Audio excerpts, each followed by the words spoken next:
अमेरिकेत नव्हता राहत तो की बाबा फ्लाईट बुक करायची होती 7 समुद्र पार करून मग तुम्हाला यायचं होतं. जेजुरी सूरज इतका भोळा. साखरपुड्याच्या दिवशी साखरपुडा हळद लग्न एकाच दिवशी झालं. तो बसलेला पण मोबाईल घेऊनच जान्हवी बघ ना त्याचा फोन आलाय पण हा मला इथे आता आवाज येत नाहीये.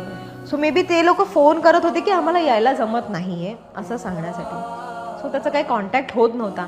सो हा येईल ना तुम्ही त्याला हो सगळे येणार आहेत झालंय माझं बोलणं सगळे येणार आहेत. सो मी त्याला एक दिलासा देत होती पण कोणीच नाही आलं. कोणीच नाही आलं. मला फार वाईट वाटलं.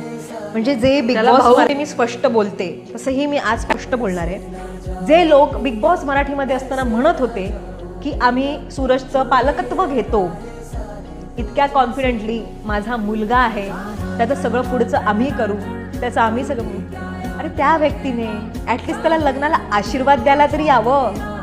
ऍटलिस्ट त्याला आशीर्वाद द्यायला या की त्याच्या आयुष्यातला किती मोठा दिवस आहे. मग आम्ही त्याचे दुश्मन होतो बिग बॉस मध्ये मग आम्ही परवडलो नाही. त्याची फिल्म रिलीज झाली. निक्कीने स्वतः 2 थिएटर बुक केलेले मी 1-2 थिएटर बुक केलेले. मग हे जे पालकत्व स्वीकारणारे किंवा सूरजच्या खांद्यावर बंदूक ठेवून चालवणारी माणसं गेली कुठे. म्हणजे हे किती फेक आहे.